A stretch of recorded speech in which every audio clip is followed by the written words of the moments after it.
Indonesia masih bernyawa dengan jaringannya, tangisan Pratama dan kerayan untuk Indonesia. Mereka tahu mereka masih lagi berpeluang di sini. Agak iri sebenarnya, agak jealous. Bagaimana Indonesia lakuin ini cepat banget gitu kan? Saya harap di Malaysia ada juga satu sosok seperti Pak Erick Thohir ini.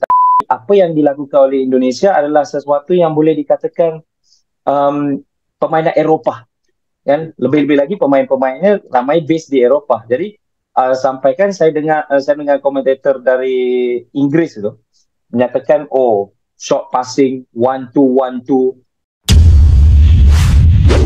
Ya, kita kedatangan komentator khas dari bola sepak Malaysia, langsung saja Aiman Rosijam. Kenapa kita undang Aiman Rosijam? Di tweetan beliau ataupun akun X beliau menuliskan sebuah statement yang sangat amat menarik ketika menonton ataupun menyaksikan pertandingan Indonesia. Ada sebuah kata ataupun kalimat yang beliau lontarkan, perihal another level yang dimiliki permainan Indonesia. Aiman, coba Anda jelaskan mengapa akhirnya Aiman membuat tweetan tersebut. Oke, jadi kita lihat sikit tentang sepak bola Indonesia, lebih-lebih lagi pada 2024, yang mana kita sudah pun saksikan Indonesia layak ke peringkat kalah mati ataupun sudah lepas dari fase grup lah, buat kali pertama dalam sejarah di Asia Cup, dan kemudiannya hampir-hampir ke Olimpiade, hampir-hampir ke Sukan Olimpik di Paris, walaupun akhirnya tidak, tetapi yang menunjukkan satu peningkatan yang luar biasa untuk sepak bola Indonesia, dan kemudiannya lepas ataupun lolos ke round 3 buat kali pertama juga, kan? Ya, benar. Ya, buat kali pertama juga. Jadi mungkin ramai yang memikirkan, ataupun ramai di luar Indonesia ataupun di luar Asia Tenggara yang akan memikirkan yang Indonesia ini satu underdog. Jadi dalam laga di Jeddah itu, menentang Arab Saudi, apa yang berlaku adalah jauh daripada apa yang berkemungkinan ramai orang akan fikirkan. Ramai yang memikirkan mungkin Indonesia akan meletakkan ramai pemain pertahanan di belakang, mungkin akan defensif dan akan bermain counter attack. Dan kebiasaannya apabila berhadapan dengan pasukan yang jauh lebih unggul ataupun jauh lebih baik seperti Arab Saudi, kebiasaannya macam tu, kan? Tapi apa yang berlaku ialah dalam separuh masa pertama terlebih-lebih lagi, Indonesia menekan Arab Saudi sampai kan minit ke-15, minit ke-30. Sudah ada beberapa pemain Arab Saudi yang krem ataupun tidak bisa bermain. Sudah pun mula untuk kekejangan otot hanya kerana dipress oleh pemain seperti Ratna Ramanggon ataupun Rafael Strike atau Witan. Jadi menunjukkan sesuatu yang sepak bola Indonesia ini memangnya sudah level itu sudah lain. Dia bukan lagi level Asia Tenggara yang kita biasa lihat, kan? Jadi macam saya memang berjaga di Malaysia, kalau tak silap jam 2 pagi macam tu game tu berlangsung, tapi saya kita tidak memikirkan yang ia akan jadi satu permainan yang cukup luar biasa lebih lagi oleh Indonesia.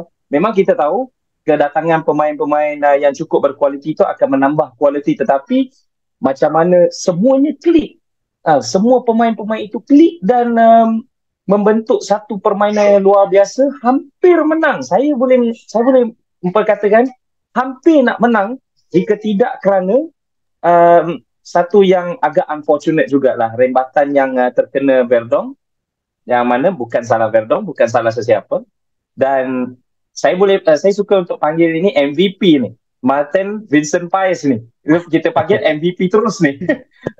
Jadi walaupun kesilapan, tapi menyelamatkan sepakan penalti, dan kemudiannya sekurang-kurangnya 3 save yang crucial untuk memastikan Indonesia dapat untuk mencuri satu mata, dan itu sudah pastinya membuka mata lebih ramai lagi peminat, bukan sahaja peminat Malaysia, bukan sahaja peminat Indonesia, tapi peminat Asia atau mungkin dunia secara amnya, yang Indonesia berada di round 3 ini bukannya sekadar pelengkap jadual, ia lebih kepada akan memberikan saingan yang cukup luar biasa kan.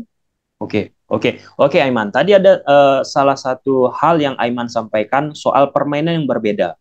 Nah, memang Aiman mungkin bisa Aiman sampaikan bagaimana Aiman melihat perbedaan sekarang antara level permainan Indonesia sama negara-negara yang ada di Asia Tenggara. Ya, oke.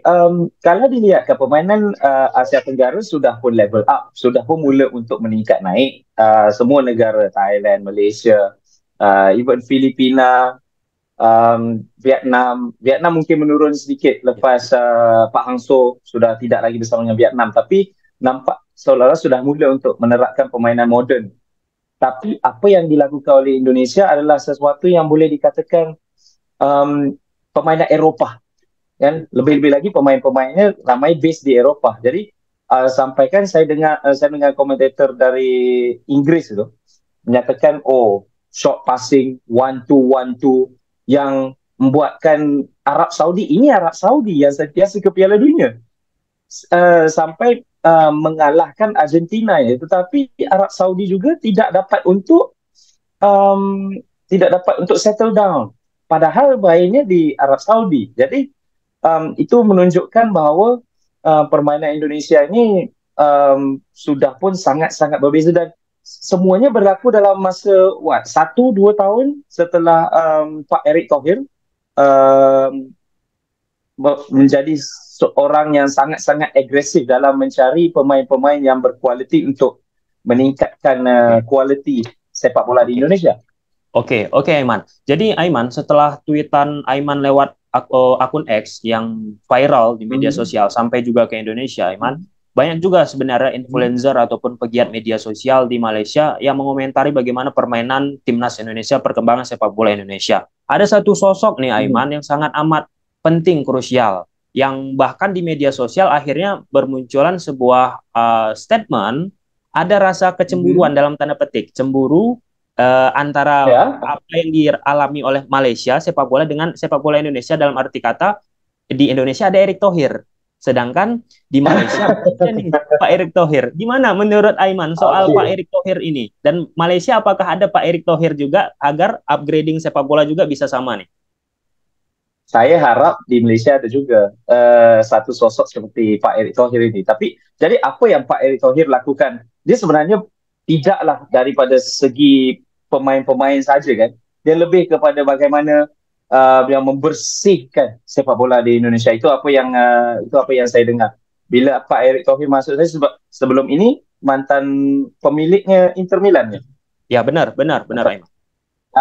Mantan pemilik Inter Milan. Jadi dia sudah tahu apa yang diperlukan untuk meningkatkan kualiti sepak bola di satu-satu kawasan. Jadi kembali ke Indonesia, apa yang dilakukan adalah membawa blueprint itu, membersihkan sepak bola di Indonesia. Jadi tidak ada lagi masalah-masalah yang tidak sepatutnya, walaupun kita faham apa yang berlaku juga di dalam ada juga episod hitam yang kita tidak mahu berlaku, tapi ia berlaku pada tahun lepas atau 2 tahun lepas itu.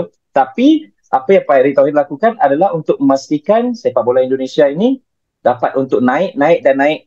Jadi naik itu tidak turun-turun. Sebab sebelum ini timnas Indonesia pernah juga naik, tapi ada sedikit masalah yang berlaku kan, jadi jatuh sikit-sikit. Jadi apa yang Pak Erick Thohir lakukan adalah menjadi figura yang paling agresif untuk memastikan Indonesia bukan saja di timnas senior, tapi juga di peringkat bawah umur dapat untuk naik.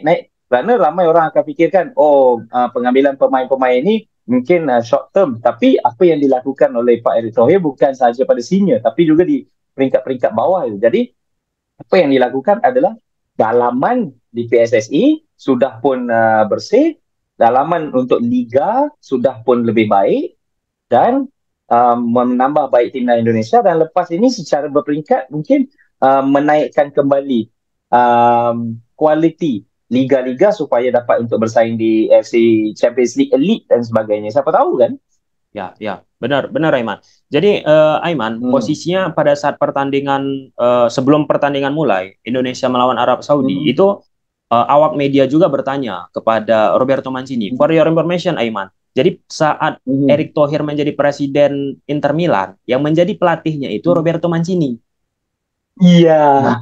Ya, Iya. jadi ini bertemu lagi nih, tapi posisinya berbeda. Erick Thohir Mhm. sebagai presiden PSSI, sedangkan posisi Roberto Mancini sekarang pelatih Arab Saudi. Nah, kita kembali ke sosok Erick Thohir ini, Aiman. Kalau di Mhm. sepak bola Malaysia, Aiman, siapa nih Aiman? Sosok yang mungkin berpotensi yang akan bisa mengikuti jejak Pak Erick Thohir.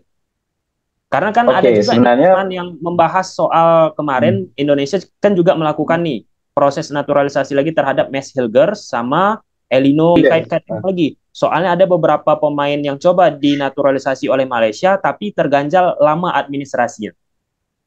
Iya, itu yang membuatkan saya jadi sedikit ralat. Karena ramai yang tanya saya dan saya sendiri mengetahui, oke, prosesnya panjang, prosesnya tidak mudah untuk menaturalisasikan, sehingga kan perlu untuk pergi ke persatuan bola sepak di negara tersebut.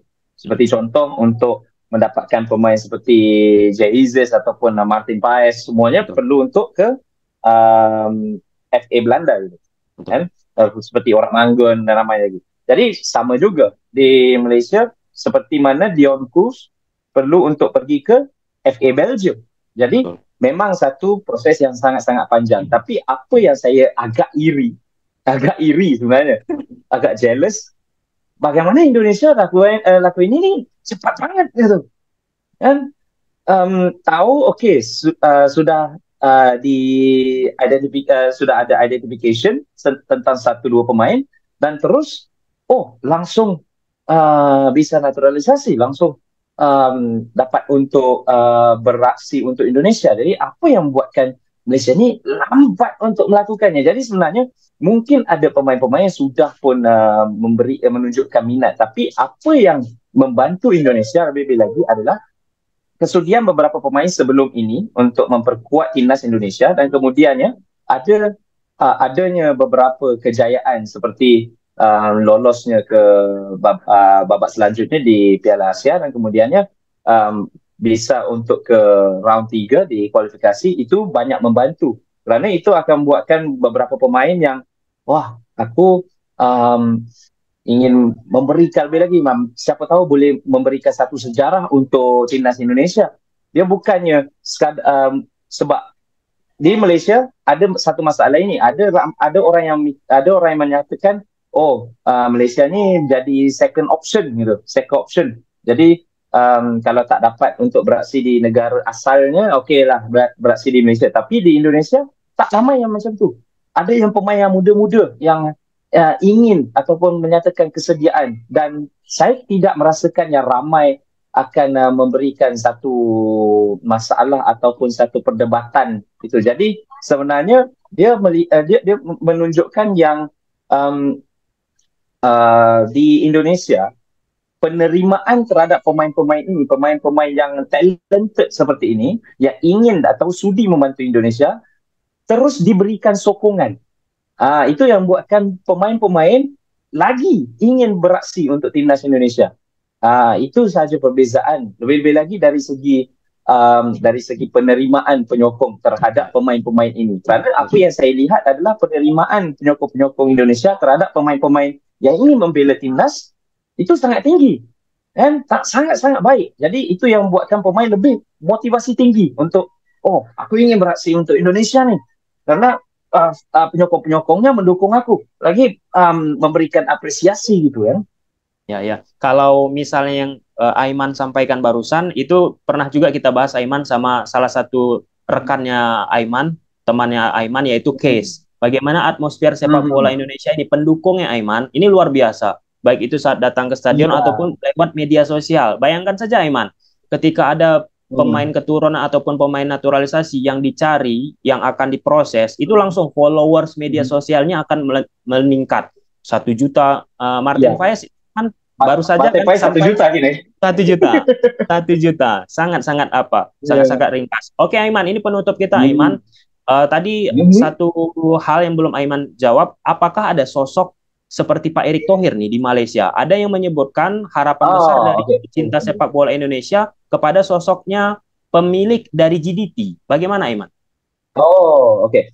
Karena pemilik JDT yaitu Tengku Mahkota Johor, banyak mencari pemain-pemain seperti ini, pemain-pemain diaspora yang lebih-lebih lagi Dion Kuz. Dion Kuz sendiri memberikan apresiasi kepada TMJ untuk memastikan beliau dapat untuk beraksi untuk Malaysia. Jadi memang sememangnya pengaruh yang besar daripada TMJ itu dapat untuk membantu dengan kepakaran yang beliau ada, kerana sudah pun memperkuatkan JDT sekarang ini dengan pemain-pemain keturunan lebih-lebih lagi untuk Malaysia. Jadi ada kemungkinan untuk itu berlaku, dan sememangnya sangat-sangat penting, bukan saja untuk TMJ tapi juga untuk banyak lagi yang ada passion ini untuk sepak bola di Malaysia, untuk memberikan ataupun untuk membuat satu perubahan yang sangat-sangat besar. Tapi yes, TMJ itu salah satu calon yang sangat tinggi dia punya CV-nya, kerana sudah pun dilihat daripada kejayaan bersama dengan JDT dan juga kejayaan untuk memujuk pemain-pemain ini untuk datang ke Malaysia. Tetapi satu yang saya harapkan adalah, jika ada pemain-pemain Malaysia yang seperti ini, biarkan mereka beraksi di luar. Seperti mana apa yang Indonesia lakukan, pemain-pemain keturunan ini, diaspora ini, diberikan kartu WNI ataupun kad pengenalan Malaysia, tapi pastikan masih lagi beraksi di luar. Tidak perlu untuk beraksi di Liga Malaysia, kerana biarkan beraksi di luar itu untuk memastikan level ataupun level competitiveness itu masih lagi tinggi dan bisa membantu skuad kebangsaan ataupun timnas apabila beraksi nanti di international. Ya, betul. Sangat amat penting itu, Aiman. Kenapa? Karena di Indonesia pun hal serupa diharapkan dan didorong bahkan, Aiman, lewat Erick Thohir, lewat stakeholder sepak bola Indonesia, jika ada pemain keturunan yang diproses agar tetap stay bermain di Liga Eropa ataupun kompetisi yang ada di Eropa. Oke, Aiman. Penutup, Aiman. Satu kata untuk Erick Thohir. Satu kata. Luar biasa. Luar biasa.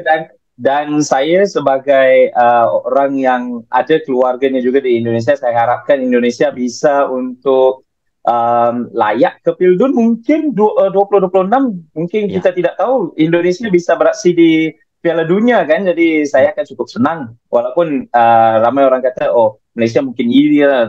Tetapi percayalah saya, ramai sebenarnya orang Malaysia yang senang melihat apa yang sedang dilakukan oleh Indonesia. Oke, Aiman, terima kasih, Aiman. Dan saya yakin ini ada juga yang nonton bukan hanya dari Indonesia tapi dari Malaysia, gimana melihatnya perkembangan bola sepak yang ada di Indonesia. Terima kasih, Aiman, atas kesempatannya.